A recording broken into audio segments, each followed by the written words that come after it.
Hello friends, Soumi রান্নাঘরে সবাইকে স্বাগত। কেমন আছেন বন্ধুরা? আজকে একটা স্ন্যাক্সের আইটেম দেখাবো, খুব ঝটপট বানানো হয়ে যাবে। আমি আটা মাখছিলাম, হঠাৎ মনে হলো যে কিছু একটা বানিয়ে ফেলি। এখানে একটু চিকেন সেদ্ধ করে তার মধ্যে কাঁচা পেঁয়াজ, ম্যাগি মশলা আর কাঁচা লঙ্কা দিয়ে এটাকে একটুখানি গ্রেট করে নিয়েছিলাম মিক্সিতে, চিকেনটাকে সেদ্ধ করে। এইবার আমি এরকম ছোট ছোট লেচি দুখানা বেলে নেব। এই রেসিপিটা হঠাৎ করে এখন মাথায় এলো, তো এই রেসিপিটার নামটা এখনও ঠিক করে উঠতে পারিনি। এটা আমরা কি বলতে পারি, চিকেন, হ্যাঁ, চিকেন মালপোয়া বলতে পারি আমরা। আমি কিন্তু এই আটাটা যে মেখেছি, আটাটা কিন্তু আমি তেল দিয়ে ময়ান দেইনি, আমি কিন্তু এমনি আটাটা মেখেছি। এই একটা লুচির মতন বেলে নিলাম, আর একটা লুচির মতন বেলে নেব। ওই যে বললাম, আটা মাখতে মাখতে হঠাৎ মনে হলো যে একটা কিছু বানিয়ে ফেলি, তাই জন্য চলে এলাম বন্ধুরা আপনাদের কাছে একটা নতুন স্বাদের রেসিপি নিয়ে। আমাদের তো টিফিন নিয়ে মহা ঝামেলা হয় যে কী করে দেব, কি খাবে কি খাবে না, বাচ্চাদের তো হরেক রকম বায়না।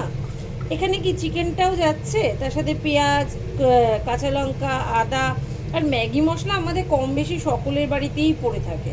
সেই ম্যাগি মশলাটা দিয়ে এটাকে ভালো করে মেখে নিয়ে একটা সুন্দর টেস্টি রেসিপি বানানো হয়ে গেল। এতে কি পেটটাও ভরবে বাচ্চাদের, আর বাইরের খাবারও কিনতে হলো না। ওখান থেকেই মাথায় এলো যে হ্যাঁ, আমার মেয়েও তো কলেজ গেছে, কলেজ থেকে এসে খাবে, কি খাবে, তাই জন্যে আমি ঝটপট এটা বানিয়ে ফেললাম। বানিয়ে দেখলাম ফ্রেন্ডস, জিনিসটা কিন্তু খুবই সুস্বাদু এবং দেখতেও খুব ইউনিক হয়েছে, তাই আপনাদের সাথে শেয়ার না করে আর পারলাম না। এবার কাঁটা চামচ দিয়ে একটুখানি এটাকে ডেকোরেশন করে দিই, তাহলে দেখতে আর একটু ভালো লাগবে, বাচ্চারা আর একটু পছন্দ করবে। আমাদের তো সব কিছু বাচ্চাদের নিয়ে, বড়রাও খাবে, বড়দেরও ভালো লাগবে। চিকেন বাচ্চারা পছন্দ করে।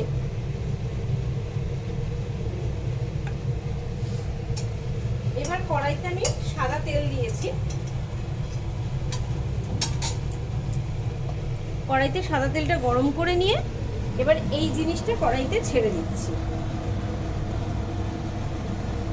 গ্যাসটা কিন্তু সিম করে নিয়েছি।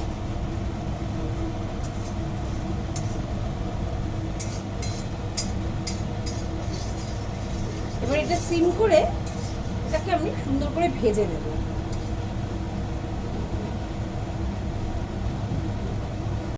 ফ্রেন্ডস, কি সুন্দর ফুলে উঠেছে আমাদের এই চিকেন মালপোয়াটা, খুব সুন্দর ফুলে উঠেছে। মালপোয়া কিন্তু মিষ্টি হয়, এটা কিন্তু মিষ্টি হবে না, এটা কিন্তু নোনতা হবে, তাই সুগারের পেশেন্টরা খুব আহ্লাদ করে খেতে পারবে। আসলে আমার সুগার আছে তো, তাই জন্য বারবার মনে হয় যে মিষ্টি হলে তো আর খেতে পারবে না, তাই জন্য। দেখুন ফ্রেন্ডস, এটা দেখতেও কত সুন্দর হলো, আর কি সুন্দর ইউনিক একটা রেসিপি তৈরি হয়ে গেল, চিকেন মালপোয়া। নামটা অবশ্য মেয়েই ঠিক করে দিল।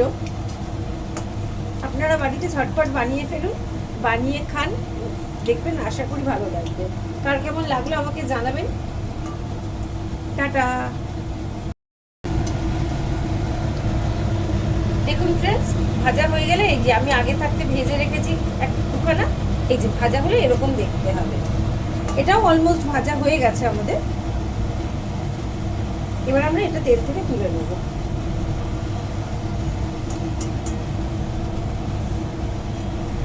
এই দেখুন ফ্রেন্ডস, এরকম দেখতে হবে, কি সুন্দর দেখতে হয়েছে না?